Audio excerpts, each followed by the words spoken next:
Assalamualaikum warahmatullahi wabarakatuh. Balik lagi di KP Channel seputar fintech dan pinjaman online. Oke teman-teman, di video kali ini gue akan sharing lagi ya, gue akan berbagi informasi lagi ya. Kali ini mengenai gagal bayar di aplikasi kredit pintar. Nah, ini ada salah satu kasus dari kawan pinjol di sini ya, dia gagal bayar di aplikasi kredit pintar dan disamperin DC lapangan. Nah, untuk penjelasannya simak video berikut ini.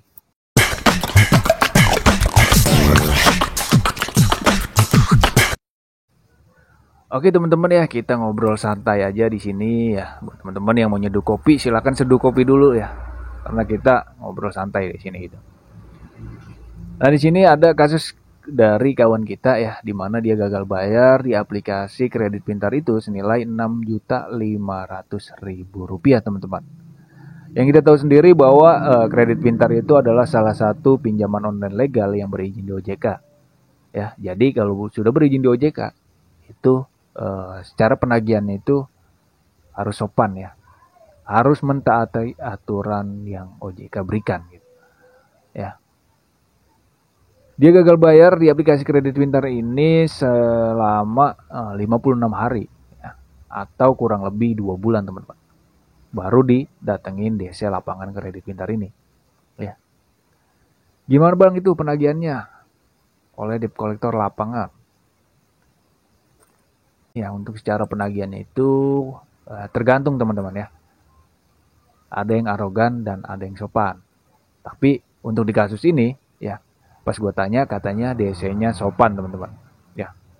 Ini di wilayah Bandung teman-teman ya, Bandung kota. Memang untuk kota-kota besar ya, DC lapangan kredit pintar ini merata teman-teman. Ya. Tapi untuk yang di wilayah-wilayah pelosok itu masih random ya. Kenapa gue katakan masih random? Karena gue juga pernah gagal bayar di aplikasi kredit pintar ya. Buat teman-teman yang mau lihat ya, boleh scroll ke bawah. Nah ini ada video gue sebelumnya, di mana gue gagal bayar di aplikasi kredit pintar. Itu untuk saat ini kurang lebih 1 tahun lebih teman-teman. Dengan nilai total tagihan 1.200.000. Tapi untuk saat ini belum ada DC lapangan yang ke rumah. Ya udah 1 tahun lebih ya. Artinya ya aman lah ya. Jadi kesimpulannya buat DC kredit pintar ini DC-nya masih random untuk di pelosok. Tapi untuk di kota besar itu merata teman-teman. Oke lanjut lagi ya ke pembahasan kasusnya di mana dia gagal bayar 6.500.000 ini ya, daerah Bandung dengan selang waktu selama 52 hari dia baru didatengin debt collector lapangan ya yang sampai ke rumahnya gitu. Pas gue tanya lagi, gimana bang itu DC lapangannya sopan atau arogan? Ya, masih terbilang sopan bang, ya gitu. Cuma di sini dia harus membayar itu dibatasin selang 1 minggu ya. Selang 1 minggu dia harus membayar dengan total tagihan 5 juta berapa nih ya, 5.095.000. Artinya ini ada potongan denda ya. Ada potongan denda. Karena memang di aturan OJK ya, atau enggak, karena kredit pintar ini adalah pinjol legal ya yang berizin di OJK, otomatis ada potongan denda ketika nasabah yang gagal bayar atau telat bayar itu selang 1 bulan, 2 bulan atau 3 bulan teman-teman. Jadi bayar pokoknya aja gitu. Bang kalau dicicil misalkan itu bisa nggak bang? Ya, bisa teman-teman ya. Cuma takutnya yang dikhawatirkan kalau dicicil itu tidak masuk ke aplikasinya gitu, masuk ke rekening DC-nya. Karena kan banyak kasus juga ya, ketika mencicil ya, sudah dicicil tapi di aplikasi itu tetap ada tagihannya segitu bang, tidak masuk. Nah itu berarti masuknya ke rekening debt collector. Ini hati-hati teman-teman ya. Saran gue aja ya, daripada dicicil gitu, mending galbay aja sekalian ya. Terus kalau kita galbay apa DC lapangan gak ke rumah kita lagi bang? Itu sudah pasti teman-teman ya kalau ke rumah gitu.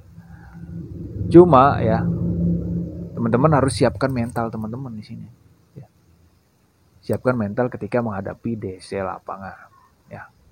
Lagi-lagi gue katakan, siapkan mental teman-teman ya. Jangan takut gitu ya. Karena DC itu tidak seseram yang kalian pikirkan gitu ya. Macam-macam DC itu ya sama manusia juga gitu ya. Jadi teman-teman jangan takut gitu. Ya nanti juga debt collector lapangan itu bosan sendiri teman-teman ya. Sampai bosan sendiri dia menagih gitu ya. Karena dalam aturan OJK itu ya ketika nasabah yang nggak bisa ngebayar selama kurang lebih 90 hari ya. Udah 90 hari lewat atau 3 bulan itu tidak boleh ditagih lagi teman-teman. Itu sudah naik tingkat ya. Jadi data nasabah itu masuk ke Slick OJK atau BI Checking. Jadi nama teman-teman sudah di blacklist BI Checking. Artinya kalau sudah di blacklist, teman-teman tidak bisa mengajukan pinjaman di pinjaman manapun ya. Terutama di bank dan KPR, KUR itu tidak bisa lagi teman-teman ya. Karena kredit pintar ini dia masuk Slick teman-teman ya. Itu teman-teman. Perihal resiko yang harus kalian hadapi ya. Masalah teror, DC lapangan ya atau masuk Slick itu ya jangan dipikirkan ya. Kalian abaikan aja ya. Jadi nambah beban gitu. Ya, mikirin utang ya, piutang yang kalian hadapi gitu. Oke teman-teman, segitu aja ya video pembahasan kali ini. Jadi teman-teman yang gagal bayar di aplikasi kredit pintar, entah itu dari 1 juta bahkan ke puluhan juta, jangan takut teman-teman ya. Ketika ada DC lapangan yang samper ke rumah, hadapi aja ya. Nah lagi-lagi gue katakan bahwa teman-teman jangan sampai gali lubang tutup lubang ya. Ini yang gue sering katakan ya. Ini yang sering gue bilang ke kawan-kawan di sini. Jangan sampai gali lubang tutup lubang. Karena gali lubang tutup lubang itu ya bukan hanya menyelesaikan masalah, tapi malah menambah masalah teman-teman ya. Loss aja galbay gitu ya. Ketika nggak punya uang ya pusing buat mikirin ya. Mending mikirin keluarga kita gitu ya daripada mikirin hutang gitu. Hutang itu untuk masalah hukum itu perdata teman-teman, bukan pidana gitu. Jadi loss aja galbay ya buat teman-teman yang pusing gitu. Yang nggak ada uang lagi, yang kepepet lagi gitu ya. Mau bayar pakai apa? Udah galbay aja ya. Anggap aja teman-teman nggak punya utang gitu ya. Bayar kalau ada uang gitu. Kalau ada uang lebih ya kalian bayar. Kalau nggak ada uang ya nggak usah dibayar ya. Kalian galbaikan aja. Nah segitu aja video kali ini ya. Semoga bermanfaat ya.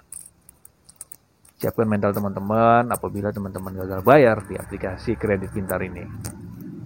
Karena DC-nya tidak serem yang kalian pikirkan gitu.